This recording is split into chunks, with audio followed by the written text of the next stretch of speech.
Good morning, everyone from across the globe. You're welcome to this wonderful webinar today, sponsored and duly organized, fully sponsored and organized by Amazing Physiotherapy. You're all welcome. I welcome all of you. I can see some of our people from Australia, US, Canada. Wow, that's wonderful. So we're all online now. You're all welcome. Today, this webinar is organized to let people know about shoulder pain. And just like you know, we do this webinar once every month to always try to enlighten the general population, the global space, about conditions like this and what they can do personally and privately about it before they can get to a physiotherapist or a professional related to what they are seeking for. Okay, so Amazing Physiotherapy Clinic and Wellness Center is prioritizing their global space for the healthcare services in both outpatient clinics and home services. And for that, they are also in line to address certain issues that is concerning different health challenges and complaints across the globe. So based on the reports and issues, complaints that they've gotten over time for the past 1 month, we decided to be coming up with a webinar every month to tackle issues related to that. So for the month of March, most of the complaints were shoulder pain related issues. So that is why we are having a webinar on shoulder pain today. So Amazing Physiotherapy here in Amazing Physiotherapy, their vision is to be the leader in healthcare outpatient clinics and home services providing pain and movement solutions with high standards, morals, good ethics and professionalism, commitment and purpose driven by godly principles. And their mission is to help people get back to living the life they deserve, which means a life free from painkillers, where you don't have to worry about bothering the doctors and can do and enjoy all things without fear of pain holding you back in any way. Okay, so the presentation, which is on shoulder pain today, I have my outlines, and we are going to go straight to the business of the day. So the shoulder is a very complex joint located in the upper part of your body. It is the part in between your arm and your body, okay, just close to your neck. This is the shoulder joint right here, okay? So it comprises of different structures that help to keep it together. And it is one of the most unstable joints in the body. So implying that it needs a lot of support from all around to effectually get the usefulness while carrying out activities. So shoulder pain is one of the major complaints of different workers across the globe, like the typists, like the manual labor workers, and most office workers, depending on the form or style that you normally progress with your activity during work. And then also related to exercise, when we talk about sportsmen and women that engage in different forms of exercises and sports daily, like the table tennis, the lawn tennis, the golfing, and what have you.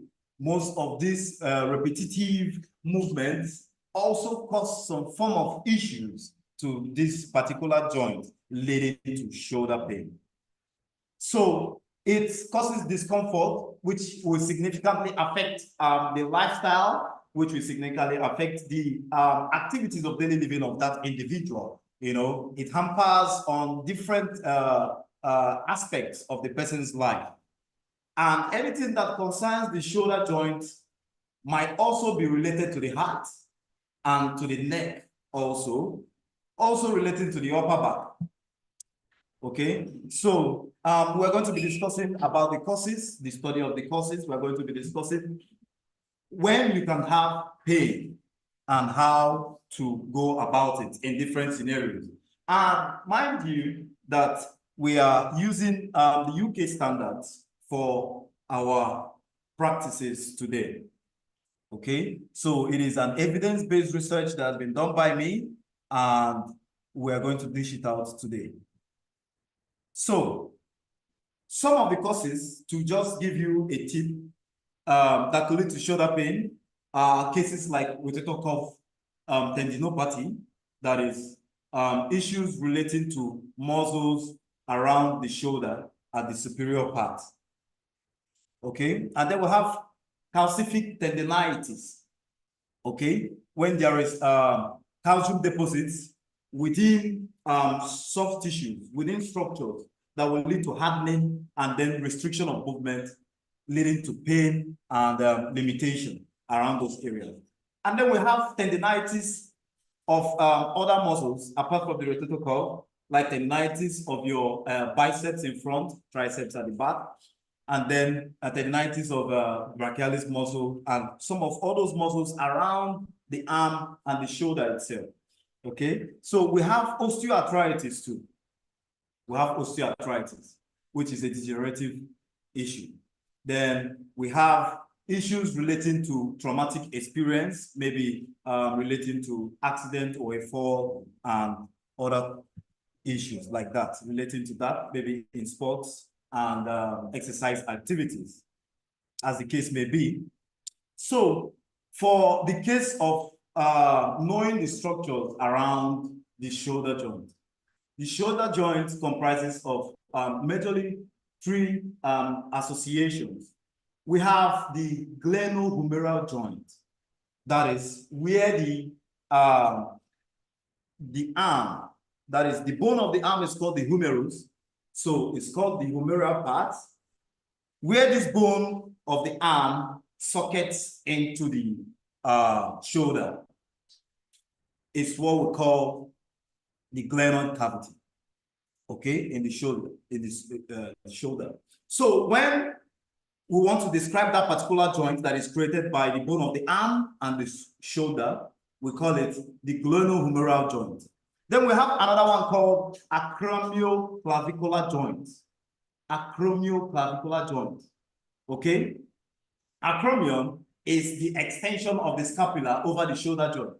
Okay, so where it meets with the clavicle anteriorly and then posteriorly from the scapula, we'll have the acromion and the clavicle meeting at the shoulder joint. Then we have the sternoclavicular joint, which, when hampered with, affects the shoulder joint also. Okay, this is the joint between the clavicle and the sternum at the middle, just under your throat, at the base of the neck. Okay, so every movement that is done at the shoulder has an opposing or proposing effect on the sternoclavicular found in front. So you find out that most people come up with pain just at the roof of the neck, and then they are complaining of shoulder pain also on movement. Okay, so when we are describing the shoulder joint, we would say that it is one of the most unstable joints in the body because it's just out there. You can imagine just having this joint out there, and then when your arm is even outstretched or in a kind of awkward position, it puts a lot of pressure here and tries to dislocate your shoulder. So there are people that have recurrent dislocation in the shoulder because of this ability and this compromised position that the shoulder shares with the body.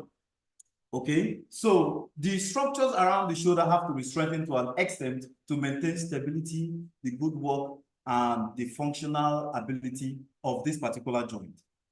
Okay, so people that have recurrent dislocation of the shoulder are mostly related to people that also have hypermobile joints. Okay, joints that move freer than expected. That is hyperflexibility. You know, there's a difference between someone is flexible and someone is over flexible. Okay, so these are people that can do movements that normally cannot be achieved within a particular joint space. Okay, so this particular joint has to be, strengthened to an extent to maintain the stability around it. Okay, so if you're someone that wants to be engaged in playing tennis, you want to be engaged in playing golf or most of these sports, you should know that the training of your shoulder should come first before your interest in all those sports. Because if those structures are not strong enough to stabilize and hold the joint in place while you are carrying out most of those sports, you are prone to dislocation, you are prone to excessive friction within that joint, which could lead to pain and tear of certain other structures within the joint, maybe ligament, tendon, and what have you. Okay, so the other parts that I want to talk about concerning this joint is the subacromial space. The subacromial space is just found below the acromioclavicular joint, before the head of, it's just on top of the head of the arm bone. Okay, so having a description, let's say this is the arm bone. Let's say this is the arm bone here. Okay, so, and this is my clavicle, not your own. Okay, so this is the clavicle, this is my arm bone. So this space in between them here is called the subacromial space. So there's something that is there. We have what we call the subacromial bursa. This bursa helps to cushion any form of friction or any form of pressure that might want to go into the joint because of how the shoulder joint is structured. God has already placed some structures in certain locations to help prevent an immediate injury to some other parts of the joint, which would be more delicate. So across this area too, we have structures passing through that area. Your blood vessels, some of the nerves that help that help the muscles to function. Okay, so that space is called the subacromial space. And what is inside also is the subacromial bursa, which helps to cushion that area from a lot of irritation while moving the joints, repeatedly. Okay, so this subacromial bursa can be inflamed after repetitive movement or a kind of motion that would continue to apply a lot of pressure to it. That bursa, okay, that bursa is just there. It's just there sitting in between the joints. Remember, this is my clavicle, this is my arm bone. So when this bursa gets irritated, it can get inflamed, can get injured because they also have blood vessels in it. So redness and all those things. Then if taken care of for some time and improperly done, it leads to an advanced issue, which could be in form of a calcified joint, which could be in form of capsule ankylosis. Okay, so issues like capsulitis can also occur, which is also frozen shoulder, which is a situation where there's reduced range in this joint called the shoulder joint. Okay, so these are the issues. So knowing the stage you are in certain pain threshold, knowing the stage you are in terms of severity of injury, knowing the stage you are in terms of limitations of that particular joint would help you to know the kind of exercise that you can apply, which is the aim of doing this webinar today. So part of what I've talked about is my etiology, but let's talk about epidemiology. So shoulder joint is prone to a lot of injuries, like I explained before, and 20 to 40% of individuals have likely symptoms to tendon injuries in the shoulder. Okay, some know about it, some don't. Some find out when they decide to make some kind of movement and I think I have a problem in this joint. Okay, so that's the incident rate from the British Journal of 2022 published. And then most of these individuals are most likely individuals that use their shoulder much in terms of doing repetitive activities, maybe activities relating to their work or sports. So the parts that are mainly affected when it comes to shoulder pain is the glenohumeral joint, the arm bone, and the shoulder joint, the acromioclavicular joint, the superior process of the scapula from the back, and your clavicle, the sternoclavicular joint, the clavicle, that's the collarbone, and the sternum in the middle there, and then the rotator cuff concept. The rotator cuff muscles, very important muscles for external and internal rotation, which implies proper stability of the shoulder. This is what the rotator cuff does. They are like the policing group of the shoulder. Okay, so they come from the posterior side and then to the top of the shoulder joint, where they help to stabilize the joint from making some kind of move. Some come from under, some come from the top. Okay, they're divided into four. Okay, they are called the six muscles. Okay, we have the subscapularis, we have the teres minor, we have the infraspinatus, we have the supraspinatus. So these muscles, they are the ones that form the muscle group called the rotator cuff on the shoulder. So if you have heard of rotator cuff muscles, you should know this is what we're talking about. Okay, and then other soft tissues like the subacromial bursa that I talked about, and then we have the labral parts of the joint. On the joint surface where the arm bone fixes in, we have the labral parts, okay, which can also be injured too. So if the outer part of the labrum is affected, you will feel pain referred to some part of the body that I will still describe to you. So for the incident rate globally, we have 29.3 per 1,000 persons over a period of 9 years with specific incident of shoulder pain. We have 32.2 for men, 32.2 for women, and then we have 26.2 for men. Okay, that's the incident rate. And now, to also add to my epidemiology, I will categorically tell you that we've seen more than 2,000 patients with shoulder pain in Amazing Physiotherapy Clinic that have been treated successfully without any rebound. Okay, for the past 4 years now. Okay, so shoulder pain is prevalent, really, and with varying incidence rates across populations. So no doubt whether you are of a different race, a Caucasian or that, your prevalence to having shoulder pain is still present. It's not limited to a particular race. Okay, so it is higher in people that engage in more activities that involve the shoulder. Okay, so what are the causes? Like I mentioned before, occupational demands, sports participation, lifestyle factors might increase your risk to having shoulder pain.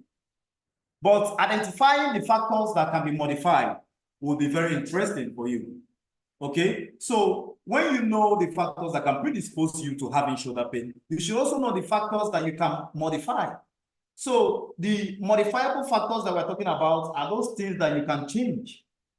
Okay, lifestyle, your activity chain, your activity process, your posture, carriage, biomechanics, and all that can be modified.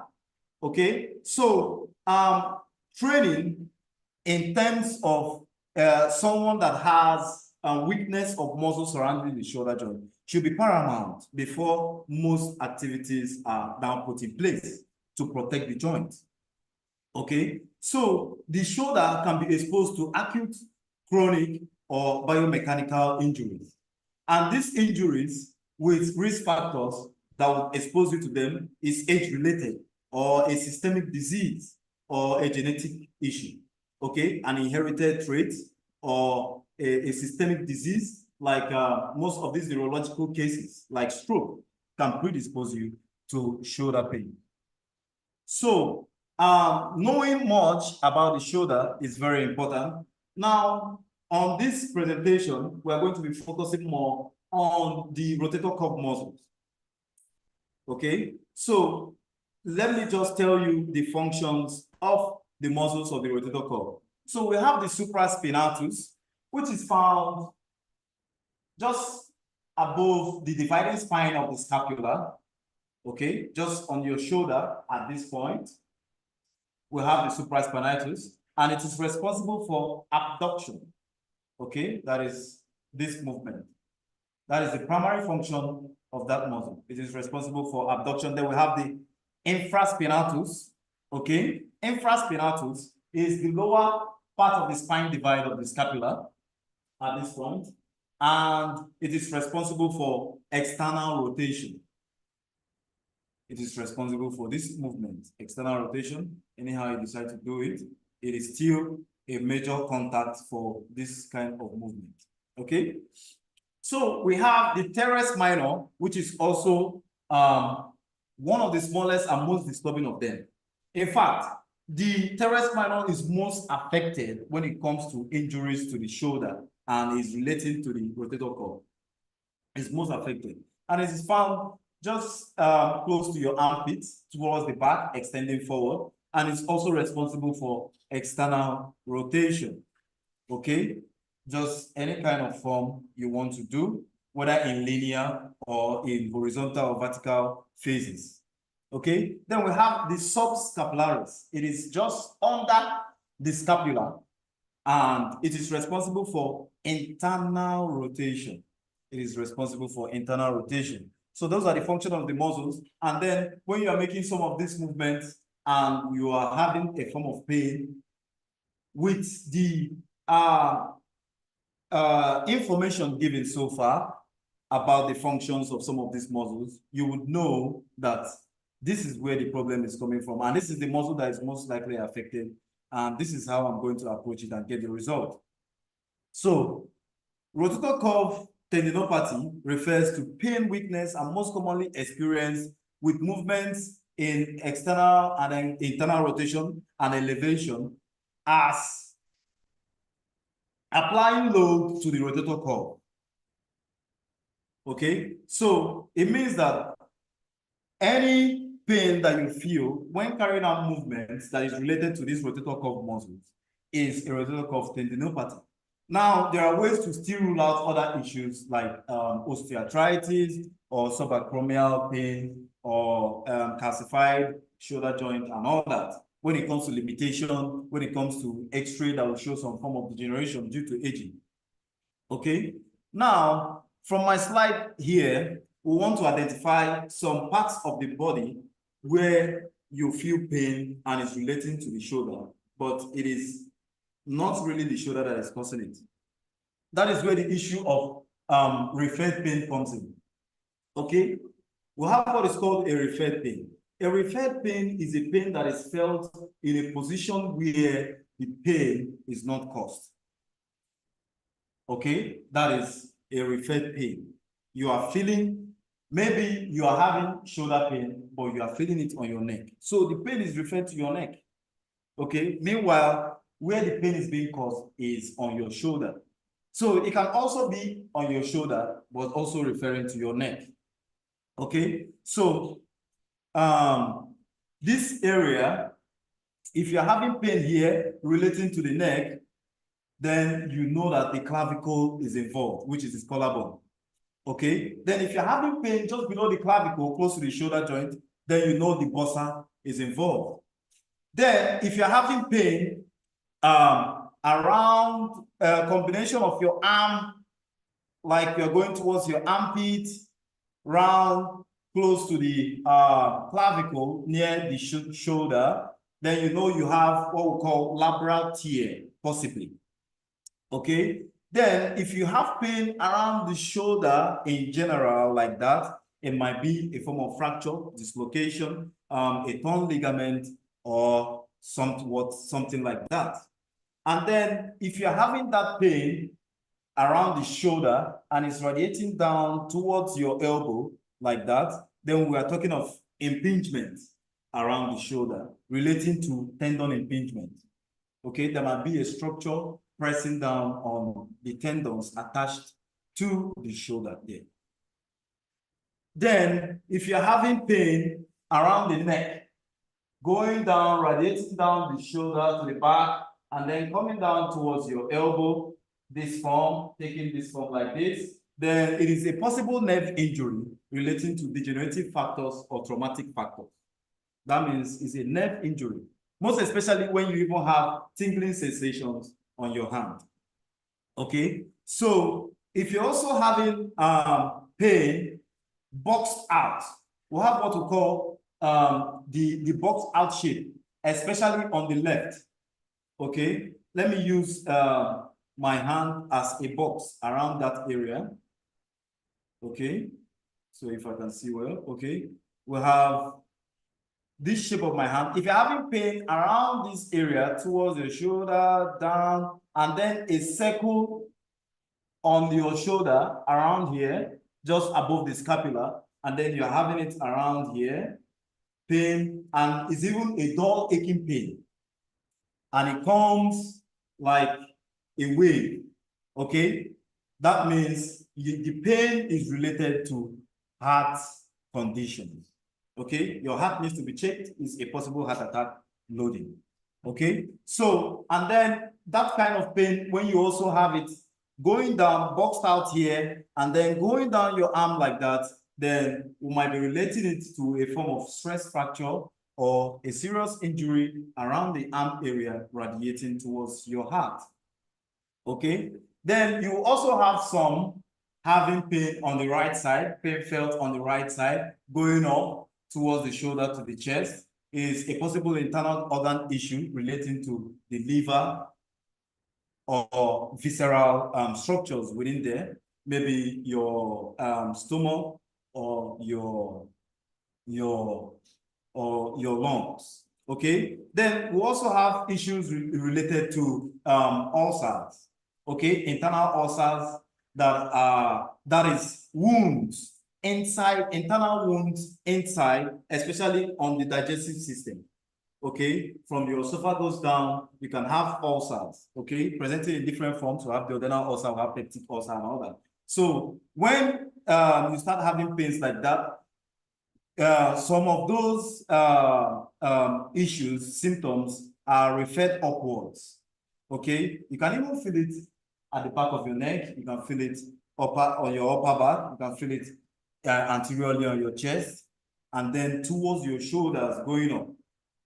So with major heartburn and some of those symptoms coming like that. So there are ways of ruling out all those issues.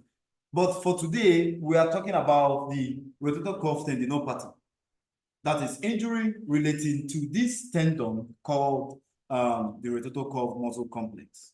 Okay, then we have other forms of referred pain that could also be at the back. Then when you are having pain around the scapula, like this, it might be relating to a lung problem or a bursitis pain. Okay, our bursitis still in the shoulder might be injured from the back and then it's radiating pain downwards. And if it is spreading down, whole the scapula going down like that, you even feel it more while breathing, then it will be related to the lungs. Then we have other form of pain at the back too, which could be a degenerative disorder to the T4, can be felt here, and then it refers to the shoulder complex, maybe on one side or on both sides. And then we have the myofascial pain issue, which could be which is pain from the tissue or the soft sheets covering muscles in the body. Okay, the myofascia is a sheet that covers the muscles and helps to control some kind of activities in contraction and relaxation. So when you're having pain there, and then you start feeling it like a sensation coming up and going towards your shoulder and all those areas, you will know that it is relating or referring from another point. And that is the T4 syndrome. That is what is called the T4 syndrome. Okay, some of these people, when they do MRI, they do scan, they don't really see a degeneration on the spine. They don't really see any major causative effect of what is really happening to them. And sometimes it seems as if they don't even know what they are saying. They move around, but they are in so much pain, okay, which is also referred to the scapula and also referred to the shoulder joints like that. So we have muscle strain of the neck that can spread downwards, especially at the posterior part, that can spread downwards and make you arch forward and then spread pain towards your shoulder and also because you shoulder pain. And then we have different forms of soft tissue injury that can also cause shoulder pain. Structures, close, accessory structures that are just close to the shoulder joint that help in movement and all that. Okay, so quickly, as we have discussed, the clinical presentation of shoulder pain and other related presentations relating to injury to the shoulder. The first one, as the topic implies, is pain. So the primary reason why most people seek attention, medical attention, professional expert advice on pains like on issues like this is when they start feeling unbearable pain. That is when they start seeking for advice. But mind you that the earlier the better. So it is good for you to even come in for advice, not necessarily treatment. It might be an issue that will be taken care of at the first instance, just with our free consultation and assessment here in Amazing Physiotherapy. You can just come in and then, because our consultation is free, we'll talk to you, advise you on what to do, and then if it's what treatment is required to get over, then you get the treatment you deserve. But if it is something that you personally can handle and take care of, we will just give you the necessary tidbits that you need, and then it will be handled. Meanwhile, some people decide to go online and search a lot of videos. There are more than 3,000 videos for the shoulder online. But how do you know the one that will be beneficial to you? Exactly. That is why you need an expert, and it is of necessity. So most of this pain varies in different forms. We have the sharp, dull, burning, or stabbing pain. Sharp pain, dull pain, like ache, serious ache. Then we have the stabbing pain, and then we have the burning pain. So, depending on the kind of injury that you're presenting with, injury to nerves mostly present with burning pain. Injury to ligaments and other sensitive tissues around a joint is related to a sharp and a stabbing pain.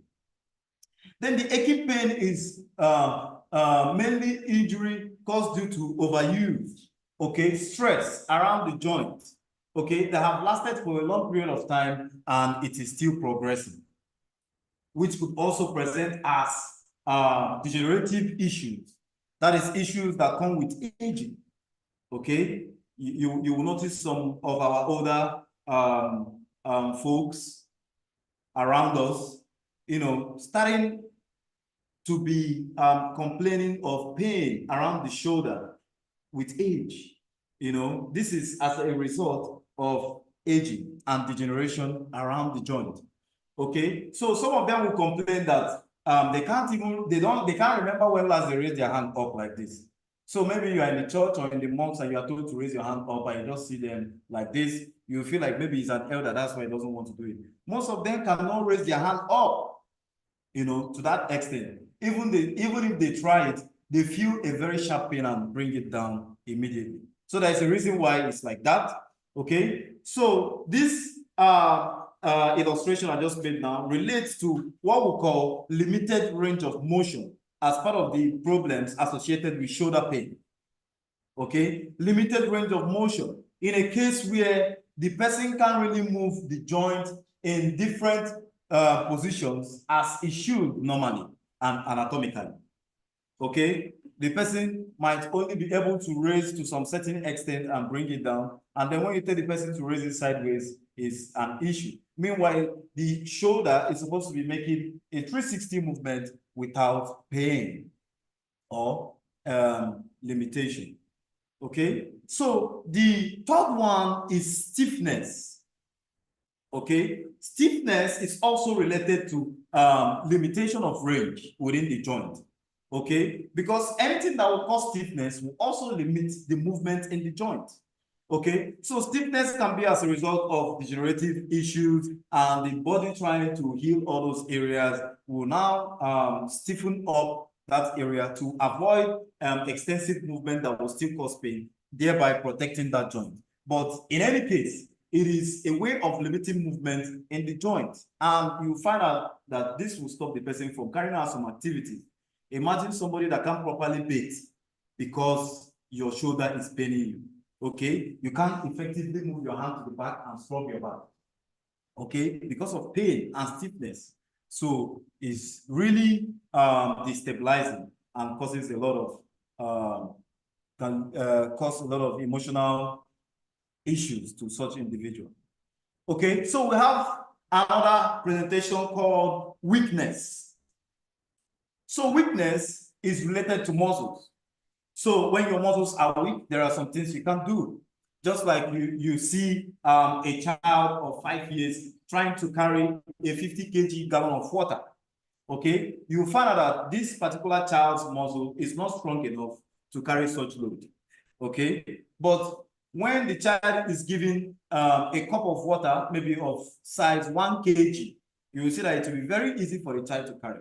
So any weight that you can lift, you just know that your muscles are not strong enough to carry out that activity.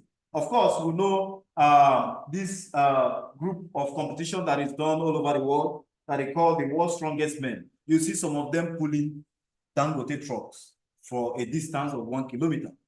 So these are human beings like you and I, but they are people that have taken their time to build their muscles to that extent where they can effectively carry out heavy weightlifting. Okay, so when the muscles are weak, the muscles, I will always say to me, serve as the shock absorbers in a joint. So in a joint, bones are not supposed to touch in a joint. So it is the muscles that make sure that the bones don't touch. The ligaments also have their role, but the primary role of the ligaments also from research is to make sure that the bones don't move out of place. So the muscles are saving to make sure that the joint doesn't receive a lot of impact that will make the bones to touch within the joint, causing some form of stability and coordination around that joint to bring about effective movement. Okay, so when these muscles are weak, that means they can't carry out their function. Okay, just imagine a car that the shock absorbers are very weak and the car goes into a bump. You know how you feel when you are in the vehicle? You feel as if somebody gave you a hook punch from under. Okay, so you even be complaining to the driver to reduce the speed so that you people will reach where you are going safely. But when you are in a vehicle where the shock absorber is really effective, when you go into some potholes and all that, you won't really feel the impact. Okay, it's just like a swift way through. So that is how joints also function. When the muscles are not strong enough, there is increased impact within the joint. And this impact can cause a lot of friction, can cause a lot of micro injuries, which will now lead to pain, stiffness, and limitation after some time. You might be exposed to this impact in the morning, and then towards evening, you're already feeling a lot of pain in your shoulder, and you'll be wondering, when did this type of thing happen to me? Or have my village people come again? So that is it. The muscles need to be trained in a specific order. Some exercises need to be done in some specific order to help train those muscles so that when you are playing your tennis, even with the impact going to that point, you will not injure most of those structures within. So the next one is instability. Okay, These are people experiencing slipping, catching, or pulling of the joints. Okay, we've had people complain of a feel that their joint, the shoulder wants to pull out, that they are feeling like their shoulder joint wants to pull out. Okay, this is a form of instability. And there are muscles that are responsible for keeping the shoulder joint stable. So when these muscles are not stable enough to protect the joint, that sensitivity and joint proprioception, that is, your joint sense, is lost in that aspect. So in such situations, you start feeling as if your shoulder wants to pull out. And then if care is not taken, you accidentally get involved in a form of traumatic experience, then you might have dislocation or what we call subluxation. Okay, so most of what can cause the pulling of shoulder is what we know as ligamentous laxity. Okay, when the ligaments are lax, they are too loose, they are not strong enough, they are hypermobile, they are free, you know, more than normal, freer than normal. Okay, so the ligaments are supposed to be holding the bones in place to make sure that they are in alignment in the joint. So when these ligaments are not strong enough, or they are too weak or too stretchy, they tend to allow the bone to still shift beyond the joint, thereby causing different forms of dislocation. There is anterior and posterior dislocation. Okay, so impacts leading to this should be attended to with utmost care. There are some people that have dislocation, and then because they just find a friend that has a little skill of pulling bone back into a joint, and when they pull it in, they will start feeling like, oh, I'm very okay. The joint has returned. I'm very okay. No, you are not okay. For the bone to have moved out of the joint, it has pulled a lot of structures that are trying to stabilize it in there with it. So it is your responsibility to still seek expert advice and medical attention to help you maintain and recover all those overstretched structures and strengthen your muscles, or else it will start leading to what we call recurrent dislocation. That is, you will start having dislocation from time to time, which is not what you want in your life and career. Okay, so we should take note.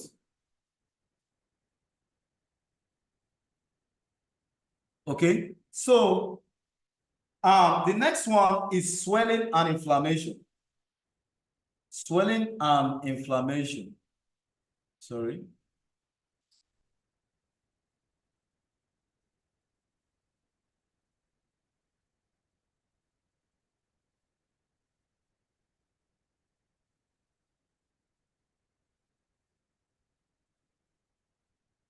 Sorry.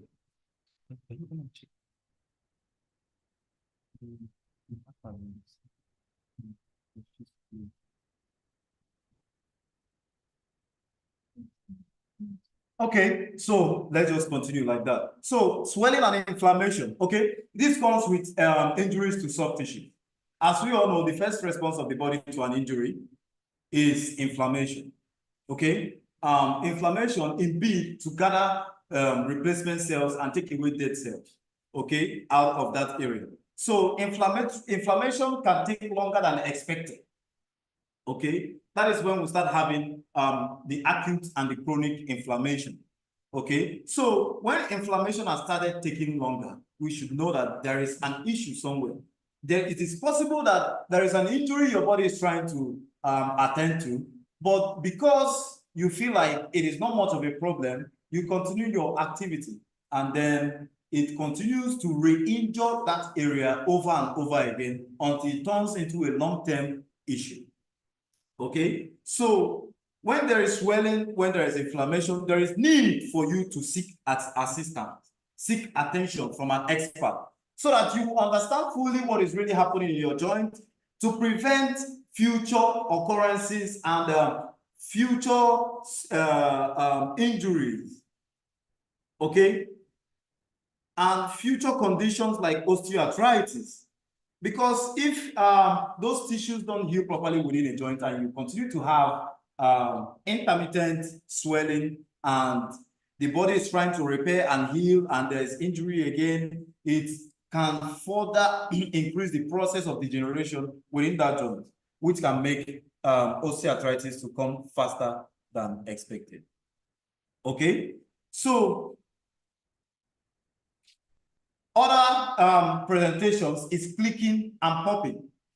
So we had clients come in and they will tell you, Doc, my shoulder is clicking anytime I make this movement. Even I turn it like this, I hear it, it makes that sound, or it clicks, click.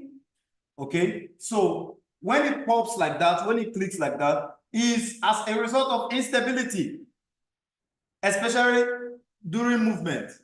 Okay, then the grinding sound also is as a result of instability, and these issues are also associated with some conditions like the rotator cuff tear that we talked about, the rotator cuff tendinopathy, labral issues, that is issues surrounding the lining of the shoulder joint, labral issues, and then osteoarthritis, okay, which is degenerative inflammation of a joint.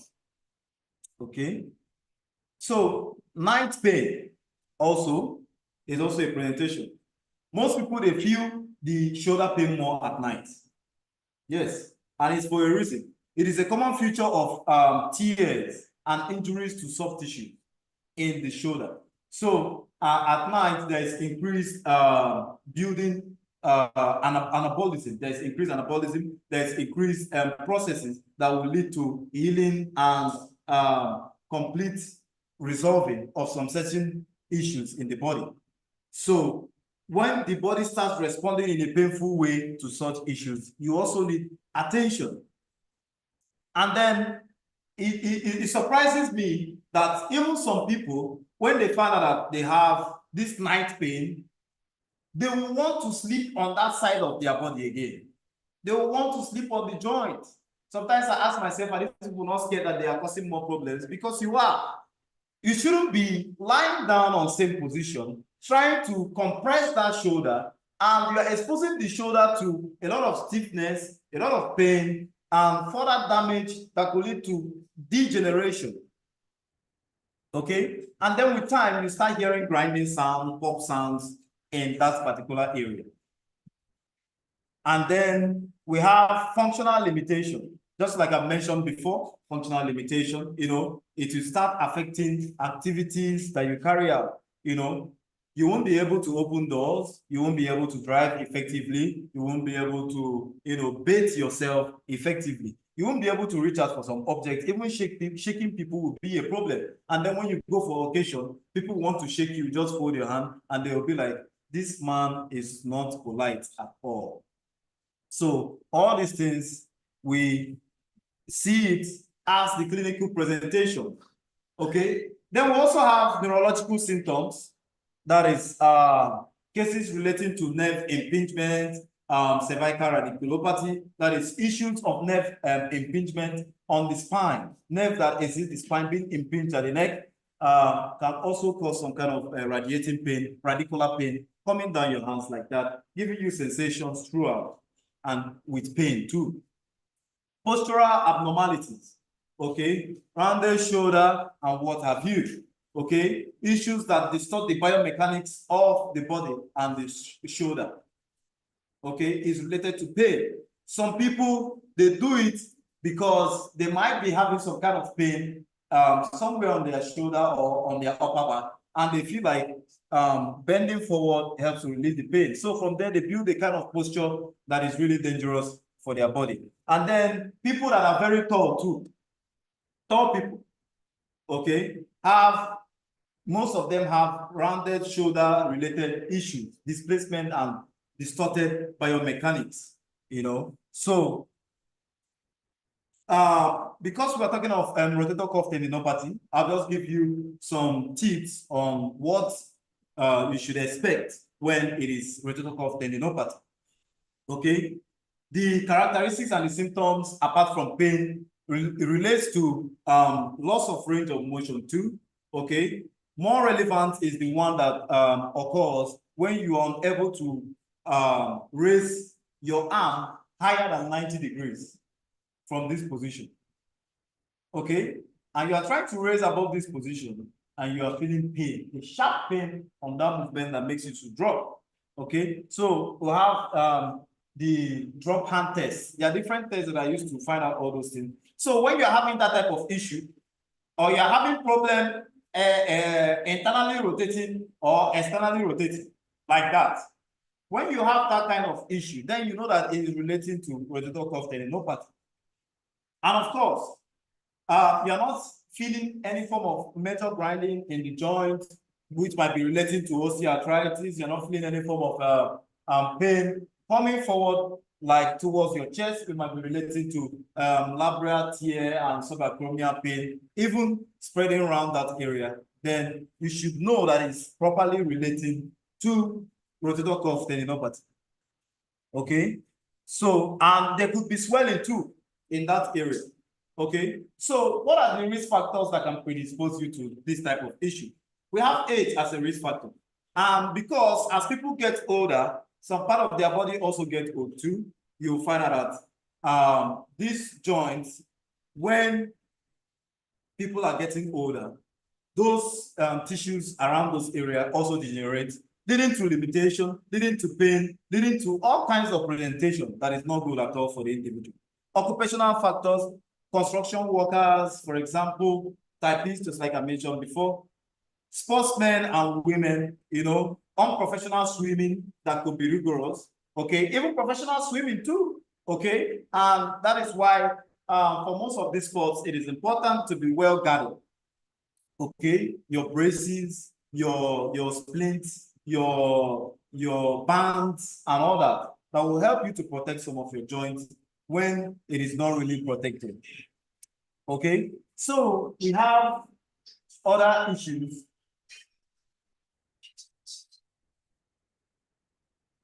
Sorry. We have other issues relating to muscle weakness and imbalance, which could be as a result of a systemic disorder. Maybe you have, maybe the person has an issue that is causing muscle weakness for him or her, and then it is now also causing pain because of the impact around it. Then we have poor posture, and then we have poor posture, and then we have trauma and injury. So if you have been exposed to some form of traumatic experience that involves collision, maybe in sports or maybe accident, and then you have fracture, dislocation, or other soft tissue injuries, it should be well taken care of. Because with time, as you get older, these are the points, the stress points in life are the points that will start presenting as a major issue as you get older. So it needs to be attended to. Then overuse and repetitive stress. Okay, carrying out some kind of activity that will involve movement in the shoulder all the time. Let's say up to 10 hours in a day. Okay, you should watch out for things that will help you to strengthen those shoulder muscles so that while you are carrying out those activities, there will be no much pressure going into the joint. The structures around the muscles will be helping to pull out some of the pressure and help you get better. Okay, so shoulder pain can arise as a result of different neurological issues like stroke, different issues relating to fall in old age. Okay, different bone issues relating to osteoporosis and all of that, Paget disease, you know, issues that affects bone. Okay, when you have loss of mineral density within your bone, and then your bone continues to lighten and become brittle, and then you start having joint pains. The shoulder is one of the areas that is easily affected in such issue. And then when an individual has heart-related issues, that is why it's important to do checkups, meet an expert, get to know what's happening.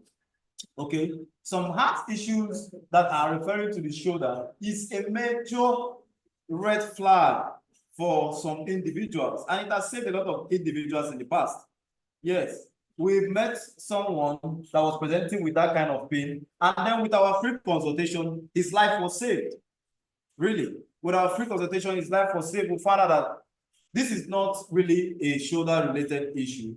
You need to meet a cardiologist, and we quickly referred him to a cardiologist that he met, and today he is still with us. Okay, so it is very important to seek some attention and you get the result that you require. Okay, so for differential diagnosis for rotator cuff tendinopathy, we have adhesive capsulitis, frozen shoulder, we have bicep rupture, we have bicipital tendinopathy. We have a lot of cases that can be relating to rotator cuff tendinopathy that we're talking about. And then to excessively rule out some of this, X-ray, MRI is done to know the extent of injury. Someone had dislocation of the shoulder early last year, and then after the person had been treated severally before they came to us, the pain persisted around the shoulder, and the dislocation persisted also. So we need to further investigate and find out what is happening to that shoulder. They met us here in Amazing Physiotherapy, and then we did our tests and assessment, and then we found out that there is a major tear that needed a repair within that joint. Okay, that cannot heal until it is repaired.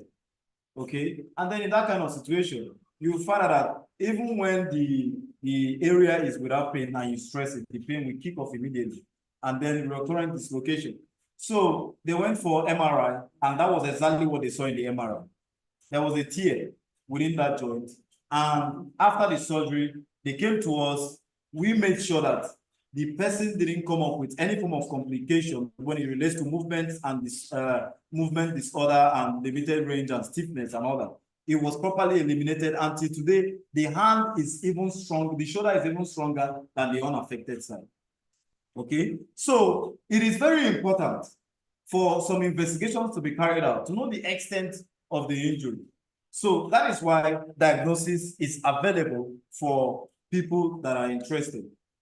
Okay, you can come in for a free check, and then you wouldn't know what could be the solution to your shoulder pain. So for the prognosis, it varies depending on the severity of injury, factors surrounding that, and then response to treatment too. So in general, many cases of shoulder pain have a good prognosis with appropriate management, like we give here in Amazing Physiotherapy, while others may involve a more extended intervention, like surgery and guarded output. Okay, we'll have a lot of conditions that causes shoulder pain, so you can contact us so that we'll give you an idea of what it's all about. Okay, so we have tests that we do to find out if someone has pain relating to rotator cuff tendinopathy. So I'll just do one of the tests and then we'll move on. Okay, Dr. Chantel, you can come forward. Thank you. No, thank you. You're welcome. So we have what we call the empty can test. Can you demonstrate the empty can test, though? Okay. Good. Good. So as I'm trying to resist her from taking the hands upwards, if she feels pain, then it's a rotator cuff related issue. Okay, take it off. Let's see. Good. Good. Good. Okay, relax. And then we also have the one that is done sideways. Okay, empty can sideways like that. And I also, okay, and I also try to resist. And if she feels pain, and then it is tendinopathy relating to rotator cuff. Okay, so we are going to be discussing about the management when it comes to management of this. We are going to be giving you exercises that will help you take care of this issue instantly. Okay, so that if it is something that is within mild to moderate, you will just kiss it goodbye.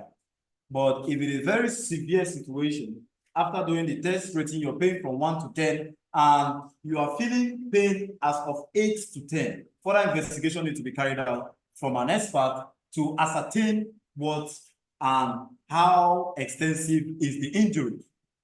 Okay, so for the management, we'll have what we call exercise therapy. This is according to the UK standards. Now, it is broken down into phases. management. We have the exercise therapy part. We have the manual therapy. We have patient education and self-management. We have progressive rehabilitation. We have extensive follow-up and care. Okay, so for the exercise, I just want to outline this before we move ahead with our demonstrations. Okay, for the exercises, we have exercises for increasing range of motion. We have exercises for strengthening. We have exercises to increase stability. We have exercises for proprioceptive training.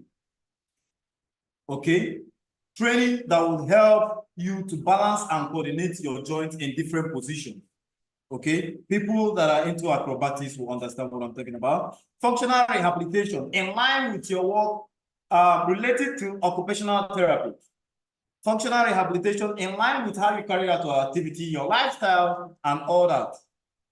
Okay, if you're a kind of person that spends all night in the office and then you sleep off on chair all the time, or you sleep off on sofa all the time mistakenly, maybe you don't know, and then you're lying on your shoulder with a high arm of the sofa, raising your body like this, you are prone to neck and shoulder pain. Okay, so issues like this should be attended to with care. Okay, so under manual therapy, we have soft tissue mobilization, which involve myofascial release, soft tissue massage, assisted soft tissue mobilization, IASTM. Okay, these are massages done hands-on, okay, on trigger points, on specific points that are really affected by this to relax and stabilize the muscles manually, especially for muscles that are tight and then with facial restrictions.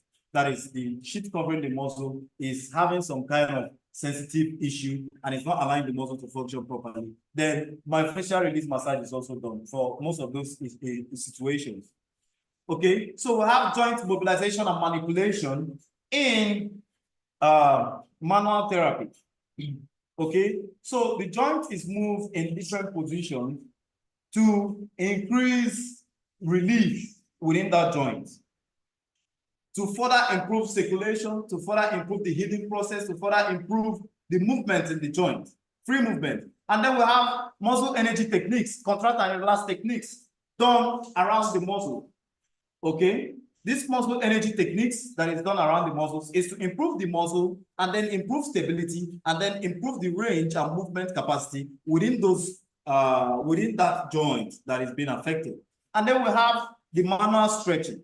That is gentle techniques that is used around the joint to help relax the tight muscles and then overall increase flexibility within the muscle, thereby eliminating limited range of motion, eliminating stiffness and all that. Then we have the patient education and self-management. Under manual therapy, the NHS, they also added heat, ice, ultrasound, and electrical stimulation for pain relief as adjunct to treatment. So these modalities are used as adjunct, so you must be advised by an expert to know when and how to use these modalities. For example, in an acute injury, an injury that just happened today, you shouldn't use heat. You shouldn't apply heat for any reason. You shouldn't.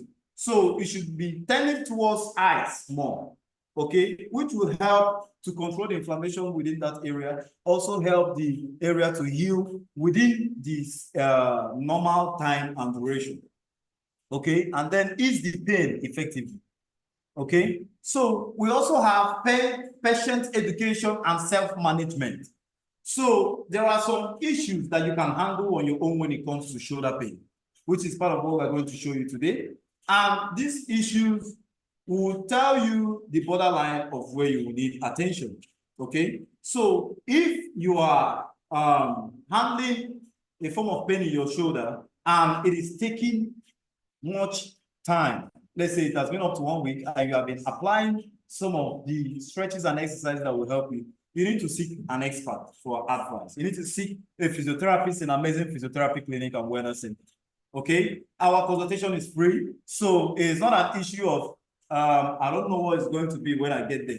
Just get there first, Okay, so under patient education is where we enlighten you on the things that you can do.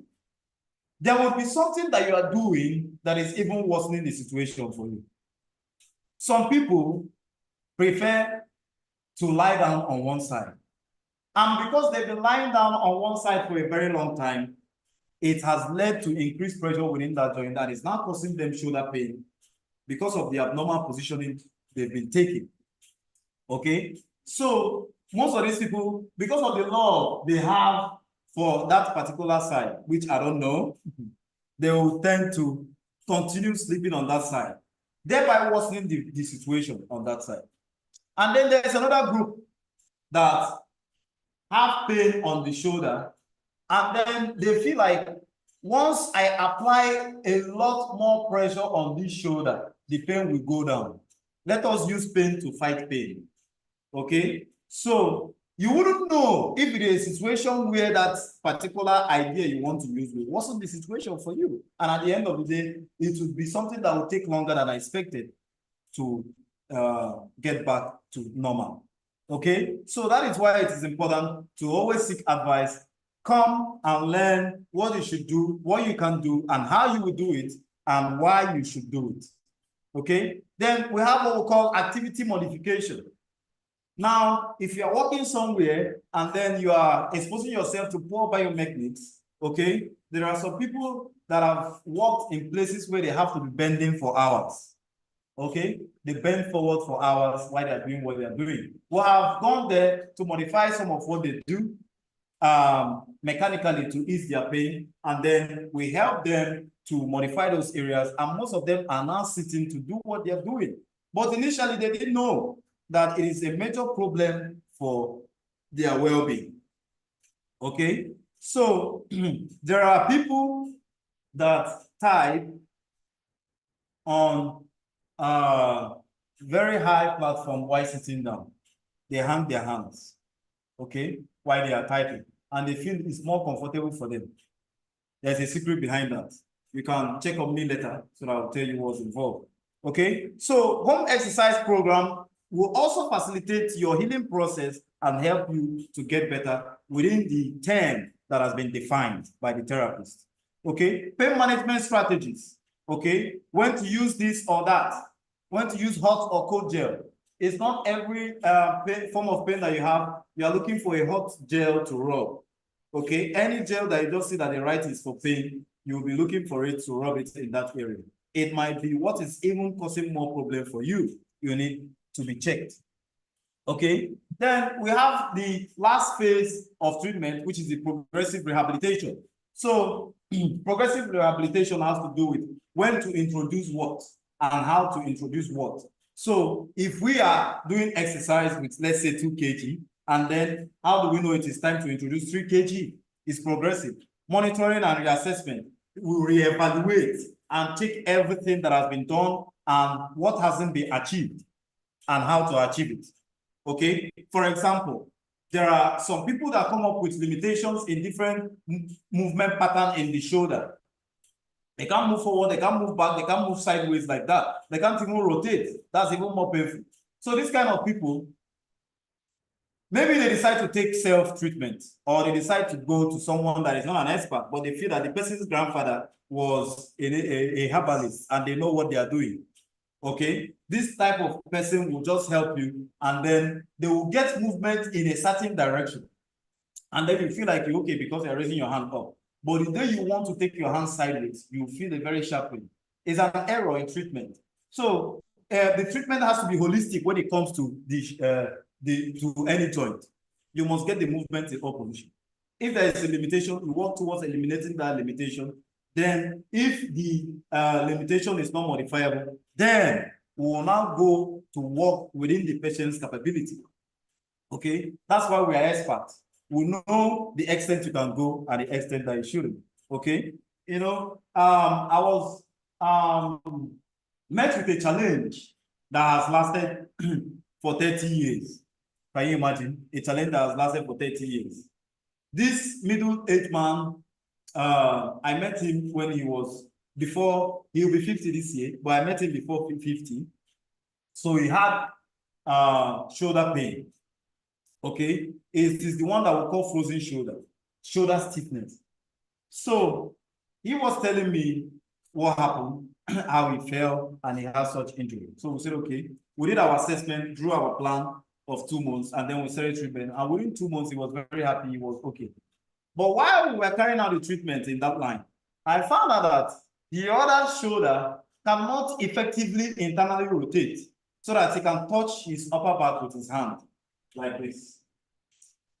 So he had limitation. This one would just stop here, but this one, while we were treating, he could go up as high as this, and this one that was not affected couldn't go up. So I started asking him, okay, sir, what is the issue with this hand? What happened? He said it was when he was younger. I think as a teenager, he had a fall while playing football, and then he landed on that side of his body, and then he has shoulder dislocation, and then he was treated, you know, the way he was treated, and he felt like he was okay, and he has continued like that. That he doesn't think that him not reaching his upper back is a problem, that is not an issue. I told him that even though this issue has lasted for 30 years, that I want to, I did some assessment, before I told him this thing like a prophet. I've already done little investigation while he was explaining to me. So after doing my investigation, I told him that for me to show you that I'm a magician, that I want him to give me 2 weeks as part of his treatment plan for the other side to get this hand working better than this. And he was shocked. That was when he told me, this has been over like 30 years. What do you mean? I've been living my life like this. I don't know what you're talking about. Please, just leave this hand the way it is. I don't want any problem. I told him he shouldn't worry, that we are expert at this. I can't tell you what I can't do. Okay? So he just said, okay, since I'm doing a good job on the other side, he has full confidence in me, and then he wants me to go ahead with it the next day. So when we continue, and 2 weeks later, the hand really improved, the shoulder improved, and he could move it the way he didn't even imagine. He was very happy, he was so amazed. He wondered how it happened. Like, he didn't believe that something like that could happen. So that is why it is important for you to meet an expert.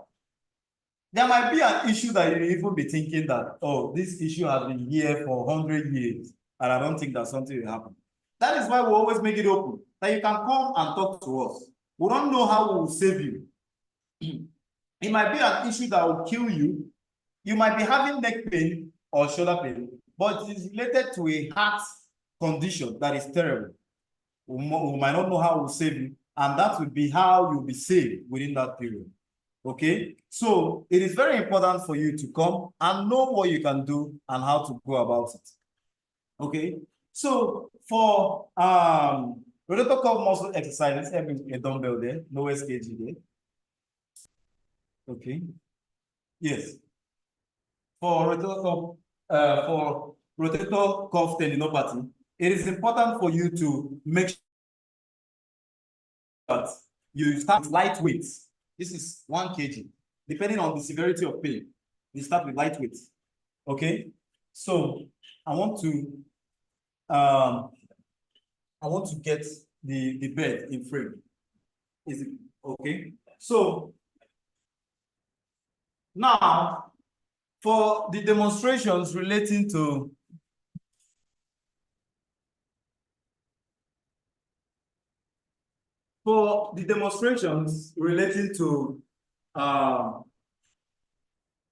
rotator cuff exercises, I want to start now. Okay, just a minute. I will start.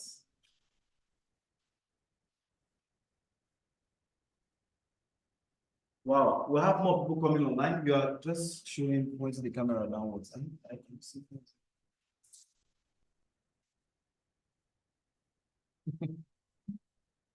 So we have a lot of people logged in from different parts. Wow, wow, wow, wow. Over 200 people on all platforms. Wow, this is good. This is good. Okay, so we have what we call the pendulum exercises.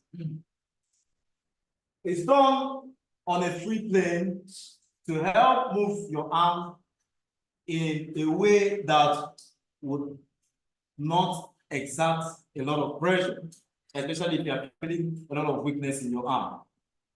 Okay, so we'll go down like this. You lie down on your bed, and then that arm that is affected, you extend and drop. And then you try to just swing with a little weight.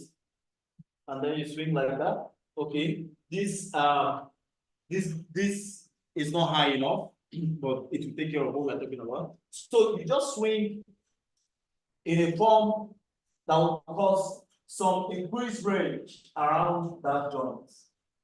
Okay, to help you ease the tension as a form of mini distraction within the joint. That is pulling bones away from each other. Okay, and then we'll have other pendulum exercises done even while standing up. Okay, which could be done in this form, like this, based on how free you feel in the joint, and you get it right. So this kind of exercise is done for shoulder pain that comes with what we call, this movement is called abduction, when you raise your hand sideways. Okay, and then you are feeling a sharp pain at the top around the acromion, going close to the clavicle like that. So you use the weight to cause a form of distraction, to pull the arm downwards and cause some relief around there. Maybe it's the subacromial space that is being tightened. Okay, and also because of the weight that you are throwing, you are also strengthening your arm in the same way. Okay, because being in extension helps in strengthening of the triceps, and then transfer of strength can also help some other structures around. So we have what we call the posterior capsule stretch. Okay.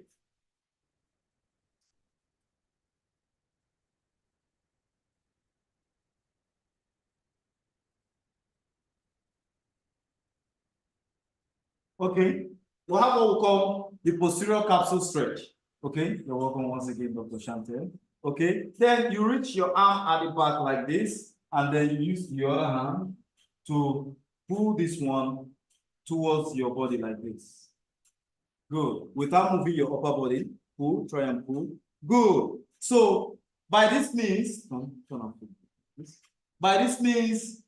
the back of the shoulder joint is being relieved of some kind of stress.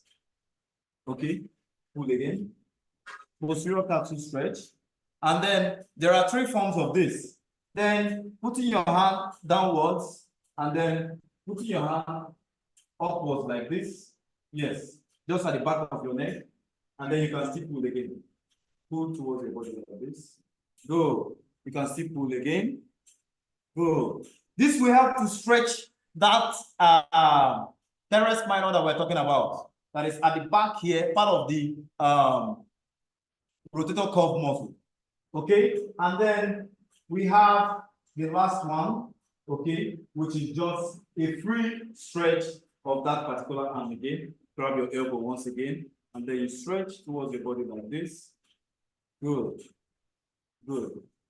This helps to stretch the upper part, both the supraspinatus, the infraspinatus, at the back of the shoulder muscle there. Okay, so if you are in pain, by now, believe me, you must have been feeling a lot of relief.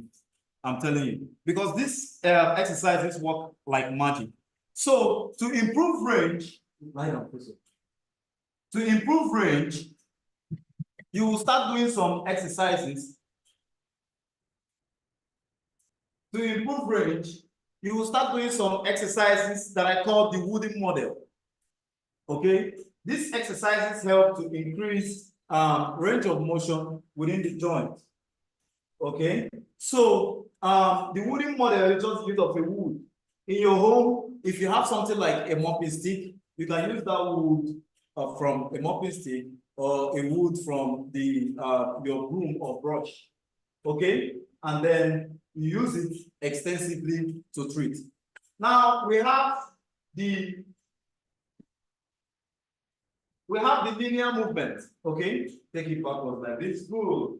Take it forward. Let it touch your leg. Good. Come back again. Over your head. Good. Take it forward. Let it touch your leg. Good. So this is the linear movement for this form of exercise. And then this is the rotatory movement. Okay. Take it like this.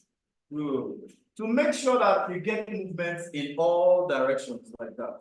To make sure that you get movements in all directions. Okay. And then you can do clockwise and anti-clockwise like that. Okay, so the other one is the linear rotation movement. Okay, so you go like this, you drop, you go like this, you bring it downwards like this. Good. You go like this, you drop. Good. You go like this, then you bring it downwards like this. So this kind of movement is what we call the rotatory linear rotation movement. Okay, this also helps to extensively stretch all those affected area and give you a lot of relief. Okay, so to quickly get to the stronger points where we'll start coming down. Okay, lie down on your side. Okay, lie down on your side, and then you hold this with your arm close to your body. You place it down. So this form of exercise is for people that are really in pain. For people that are really in a lot of pain in moving the shoulder joint. Okay? And you find out that when you try to open your hands like this, you feel a lot of pain. So you start, that is where we are talking about the graduation. You start with the little things that you can do. With 1 kg, she's doing internal and external rotation while supporting her arm by the side. And then this will help to stretch those structures to some extent, giving you some little relief as it moves on like that. And by the time you do this 30 times instead of 2, and evening again, by the next morning, the kind of magic you will feel in that arm, you won't believe it. Okay? So we have a lot that involve the exercise model, the wooden model. We have a lot of exercises that involve the wooden model. We have the strap bar. We have the strap bar that will help you to coordinate and balance movement so that the stick will not poke you and all that. We have a lot. And then we have exercises that will be done with the wall. Okay? We have this. We have exercises that can be done with the wall, stretches that can be done with the wall. Okay? Okay, so you place your hand, stretch it out like this. You place your hand, stretch out, and then she will try to turn and face the opposite side. Okay, this is a major stretch for the anterior capsule of the shoulder. Okay, so you can leave it. Thank you very much, Dr. Chantel. I really appreciate your input. Okay, so we have a lot of other stretches. I don't even know where I'll start from. We have the stretches that involves both the neck, the shoulder, and your upper back. And I also use this stretch because it helps to relieve a kind of tension on your upper back. And for people that have rounded shoulder also, this will give you a major relief. But what you need after that is also strengthening to further prep the muscles that will take over those movements that will keep you in check. Okay, so these exercises involve taking your 2 hands up. You are taking your 2 hands up on a wall like that, and then you are taking 1 leg forward and 1 leg backward, and then you are pushing yourself forward like that. So most aerobic classes and teachers, they use this exercise to give your upper body a lift, a relief, okay, to help you get loose from that tension and feel of stress and heaviness around those areas. Then we have the training the needle technique. We'll have a lot of technique, believe me. We'll have training the needle technique where you stretch the affected arm to get some relief in different positions. Okay, so we also have the upper body stretch technique that can be done apart from the wall. It can also be done on the bed where you stretch your two arms and bend forward like this with your head going up like that. Okay, and then we have another one where you can also use the wall as a support to stretch yourself in different positions. In fact, we are going to be releasing a lot of videos that will comprise some of these techniques to help you further understand. And then we have TheraBand exercises that help for, get me the enclosed TheraBand, that help for popping and clicking of the shoulder. Okay?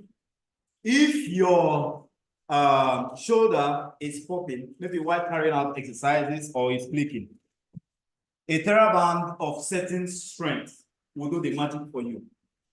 Okay? A TheraBand of certain strength will do the magic for you. So, how do we do this? For people that are having clicking sensation in their shoulders, how do we go about it? Okay? So, first of all, I have 4 exercise patterns for you. Okay, this one is free of charge. Okay, so we'll have the first one that you do going up, and then you take your hand sideways like that. And then we'll have the one you do forward. You can take each hand per count at the same time. You have the one at the chest level going the opposite direction like that for each hand. You have 10 counts for each hand. And then you have the one going down to the lower level towards your legs, going for each count, you take 10 counts like that. And then you have the one that goes to the back towards your lower level, going sideways like that. Okay? Going sideways like that. So if you're having a click or a puff, combined with these exercises, this is what you start with. Okay? You start with your elbow with the TheraBand on your wrist. Then you start with your elbow in flexion, and then you take gentle stretches to your side like this. Okay? To your side like this. What are you doing? You are trying to train the intrinsic muscles of your shoulder at the terminal points where they meet at that shoulder joint to help you strengthen them to the extent where they would help to insulate the joint so that there will be no pop, no click out of the ordinary within that joint. You know, this pop and click, in some people, they don't feel pain. In some people, they feel pain. If you feel pain, it is even a very serious matter that you have to attend to. You need serious attention. But if you don't feel pain, you can continue with these exercises for the next 1 week and give us a review of how you are feeling about it. And then the second one, I did the first one like this, close to my body, and then with the open chain and closed chain. And then the second one is done close to your abdominal area. Your elbows are clenched to your abdomen on the mid part, okay? And then you stretch out like that. This also helps individuals with frozen shoulder that are in serious pain at the beginning, okay? And then as those individuals with frozen shoulder progress, they have to be doing exercises that will involve movements like this, which is internal and external rotation, inflection, and abduction. That is what is called in medical terms. So we have taken a lot. There would have been a lot to discuss, but let's just wrap it up here.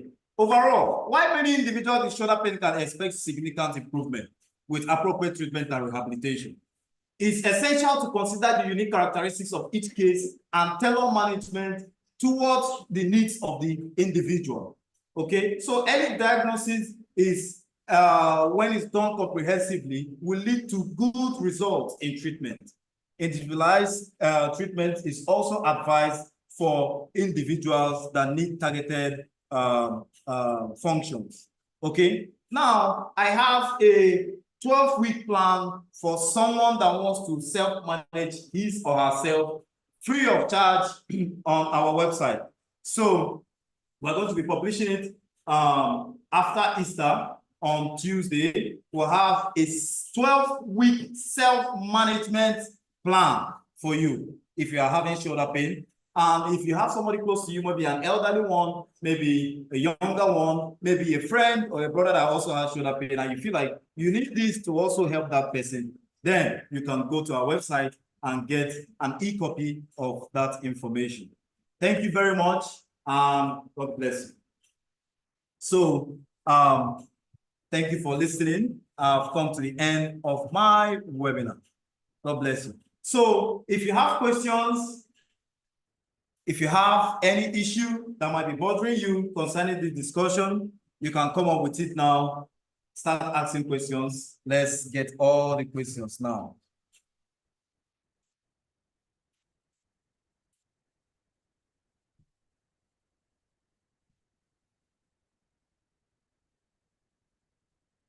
We can get your questions.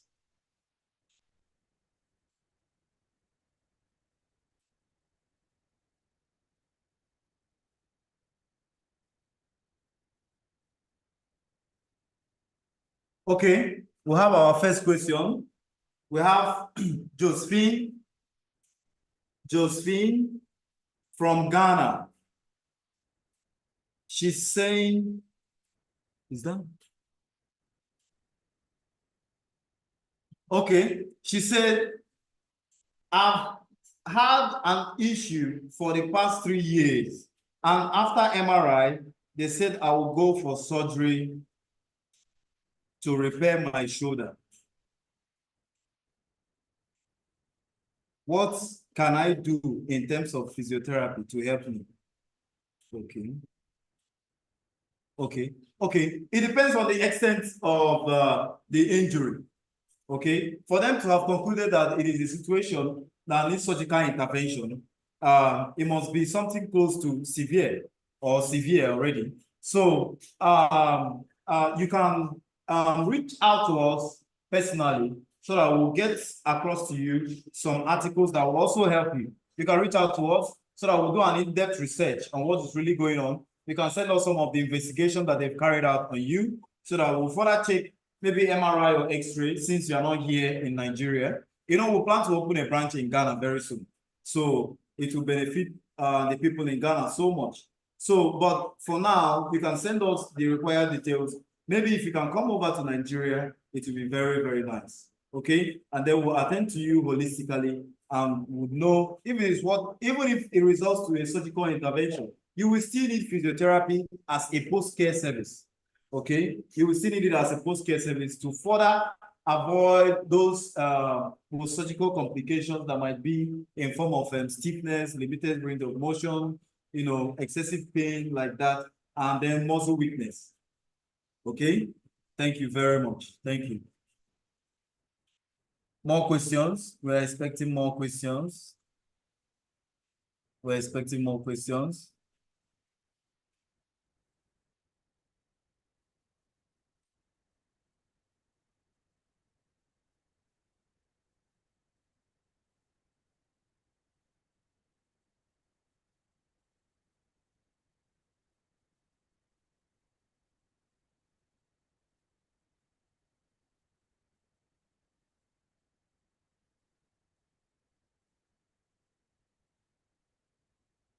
We're expecting more questions. I don't know if we can get more questions.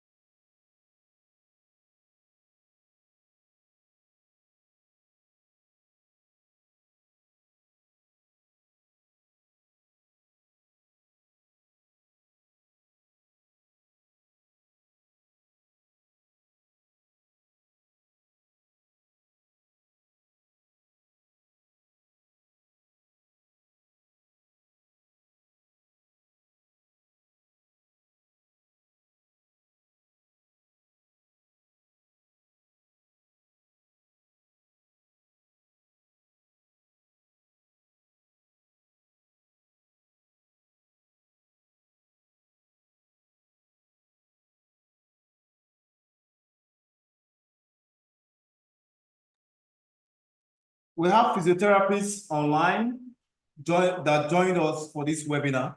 So they can also ask questions or give some suggestions revolving around this particular issue.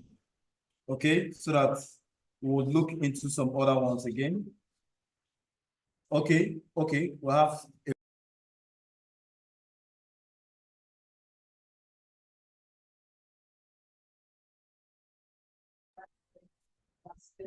yes. So when you went for MRI, you said that you had the MRI so that you had the mental state. So that you wanted to go for surgery. So do you think surgery is the best for him to go, or should just come into the physiotherapy? He should come in for physiotherapy. Okay, now this issue is part of the issue that I talked about on this platform, the recurrent dislocation. Okay, so once there is dislocation, you will just know that some structures have been put beyond their limits, because there are structures responsible, that there are some structures that their responsibility is to make sure that the bones are in alignment in the position they're supposed to be. So when they move away from that position, they are already overstretched and injured already. So even when the bone returns into place, there will really be no police that will guide it from not going back to the former position, really. Okay, so the bone will just be relying on other mechanical factors, maybe the adjacent joint or the related joints to that joint. Okay, let's say you had shoulder dislocation and it was replaced back. So the shoulder will be relying on the elbow, how the elbow is. So there is a way the elbow will even be pushed. The shoulder will be dislocated again. So in that vein, the area has to heal properly. Range of motion has to be, recovered. Stiffness has to be avoided. A lot of things has to be put in place so that that shoulder will not lose its facet value. Okay, now apart from that, the ligaments have a tendency of clinching to one another after a long time of no movement. That is why in most treatments for dislocation, that area is immobilized. What do I mean? That area is stopped from carrying out any form of movement and kept in a neutral position for a long time. Now, after following all these processes, you'll be battling post-immobilization problems, complications. Okay, so when those post-immobilization complications like stiffness, limited range of motion, also some pain, which could now be chronic, when stretching and carrying out some manual therapy, when an expert is carrying out those movements. Okay, so when all those things are gathered in one form, and then the next thing to be done is to do muscle strengthening. It is the muscle that will insulate the joint and prevent further complication. Okay, muscle strengthening. Okay, so that even when the ligaments are too fragile not to hold the bones to push away, your muscle will insulate that joint and prevent that impact from going there, and they will be the ones to absorb it.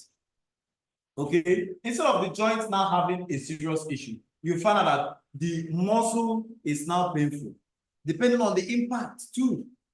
Okay, because there are some form of impact that are unavoidable and it can severely damage a joint.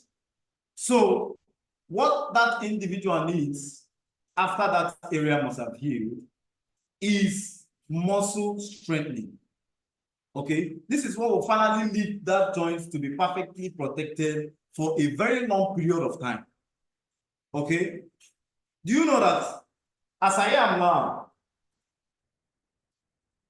if I go to join most of these guys that are doing heavyweight lifting, guys that push Dangote truck or the head of the truck with their hands for 1 kilometer, do you know that I can't even try it?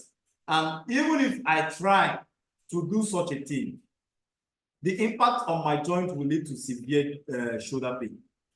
So that is why they do a lot of muscle building.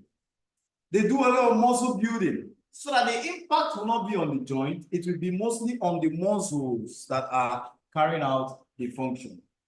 Okay, in that line. So when that is done, they'll be fine. Okay, another question.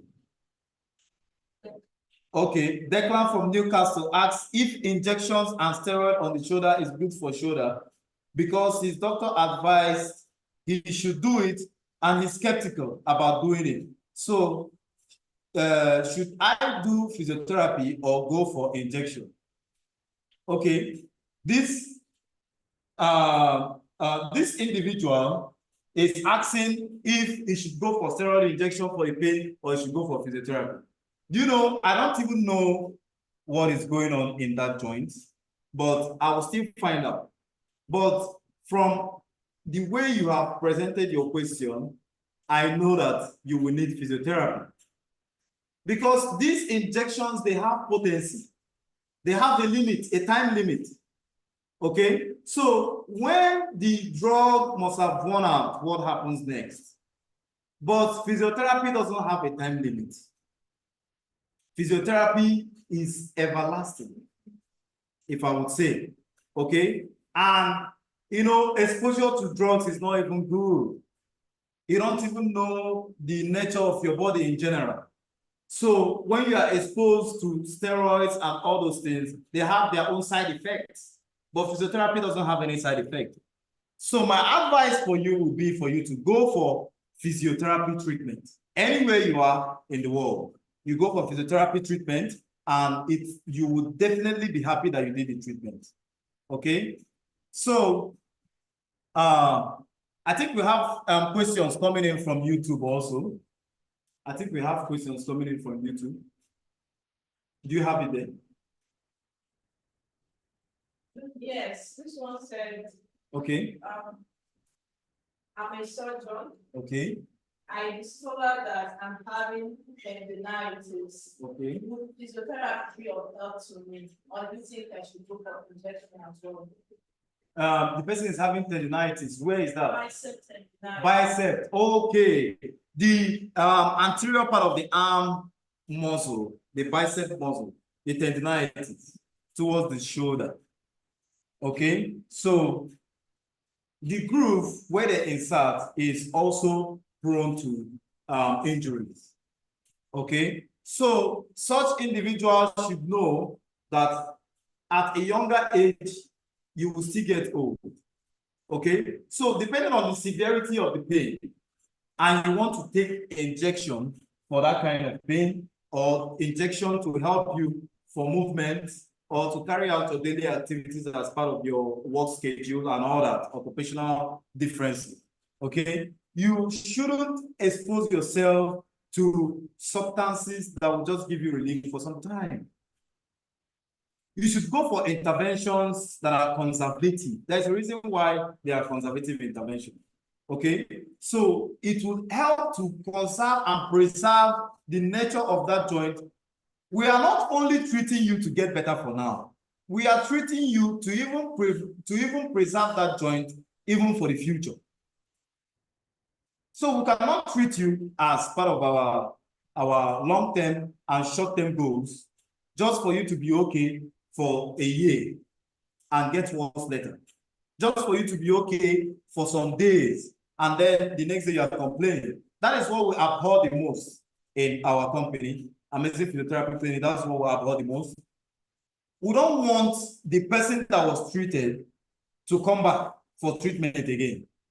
We want the person that was treated to be very okay to the extent that everybody around him or her that has that issue will be glad to come to us to have the problem solved. We don't like seeing familiar faces except you want to come and greet us. So it is better you go for a physiotherapy treatment that is more conservative for you. Okay, so and then you might be exposed to a lot of pain that will make you not to excessively contract or to effectively contract or effectively extend your elbow even. And then raising of the shoulder inflection anteriorly like that will also be an issue. Okay, so it will be very important for you to start with exercises that will cause isometric contraction of those muscles that are involved. Isometric contraction is saying that the muscle is not stretched, the muscle is not contracted. Okay, so you do it in a neutral position where the muscle will be comfortable enough, and then you contract and relax. So some of those exercises will help to be relieving those pain in that area. And with time, you'll be exposed to movements that you were not carrying out before due to pain. Okay, so when you start getting such movements, you know that your exercises should advance too. So at that point, you can contact us for more expert advice and we'll get to you. Okay, so all our channels are always open. Quick response for our media team and the admin team. They are always up and doing. I'm always proud of them. Okay, so they will respond very fast and get you the answers that you desire. Okay. Okay. So more questions, please. More questions. More questions. More questions. More questions. Okay. We still have another question. Yes. Which platform is that? Instagram? On YouTube. Okay, still on YouTube. Okay. Where is that person contacting us from? From Lagos, Nigeria. Oh, that's good. Okay, go ahead. This is Toby. Okay. The chief instructor. Okay. And also its weight. Okay. He said that he noticed started having pain on his anterior part of the shoulder when he went for MRI. Yes. He discovered that he had subacromial bursitis. Oh. So he said that it's very painful. Oh. You can't do something. Yes. So yes. how to get the pain? Okay. Okay. So Toby in Lagos, he is a gym instructor, and then he started having pain on the anterior part of the shoulder, and then he was diagnosed in a hospital in Lagos as subacromial bursitis. Okay, so this particular issue is always more painful in the acute phase. Okay, in the acute phase, you feel more pain. So first of all, this young man should be applying ice. Okay, if it is something that he has been battling with and it has been so painful within the last 1 week, a day, 1 week, 2 days, you know, he should be applying ice. He should avoid hot, applying things that like hot water bottle and all that, things that will apply heat to that joint. It will further increase the inflammatory process, thereby causing more pain for him, because one of the features of inflammation is pain. So he should work towards reducing the pain, also giving the joint an optimal look to further heal faster. Okay, the acromial bursa can heal and get better, but if left unattended to, the acromial bursa will heal and lead to frozen shoulder. Okay, and cause adhesive capsulitis. That is one of the risk factors that can expose that person to adhesive capsulitis. Frozen shoulder, he won't be able to raise his hand without pain again. Okay, so he should apply ice, get some pain relief around that area, and do some exercises like the pendulum exercise. Okay, some of you will bear me witness that I did pendulum exercise, lying down, sitting down. You should start with pendulum exercise and then retractive exercises in closed chain. Okay, retractive exercises in closed chain that will help open up the spaces around that area before it is now advanced. And that advanced stage is where you have to contact us. Toby, any of our platform is open. You can just send us a message that you want to get to hear from us personally, and we'll get to you and give you the answers that you deserve, free of charge. Okay? Yes. My problem is sound, whatever. Asking how much Okay, the person is saying that the jaw makes sounds. Okay, that should be the TMJ, the temporal mandibular joint. Okay, so if the person is having issue around the TMJ, it's a full course that needs attention altogether. So he should contact us and then we'll get to him personally. Okay, let him drop his details. I will be the one to call him and then we'll have a private session together. Okay, thank you. All right, guys, thank you very much. Thank you very much for your time. Thank you for all your interesting questions and contributions. I want to especially use this opportunity to thank my crew here, the amazing Physiotherapy Clinic and Wellness Center media team, and the HOD of Marketing and Communications here in Abuja, the headquarters of this center. So I want to also thank the Director of Operations, Chief Gosday, for all his contributions. I want to thank the HOD Marketing, Ms. Temidayo. I want to thank Mrs. Juliet Adebayo. I want to thank Ms. Jennifer. Okay, all of us that really contributed to making this a success today, to our CEO and Chairman, Chief Executive Board of Directors, Dr. Nnamdi Eze Charles, I want to thank you for this opportunity, and also to our wonderful and adorable HR, Ms. Chidima Eze. Thank you very much, everyone, and God bless you. I also thank my wonderful model today, Miss Chantel Umano. Okay, wonderful personality, has highly contributed to the success of this presentation. Okay, thank you very much, guys. Hope to see you one more time next month for another webinar. Thank you. Thank you very much, and goodbye.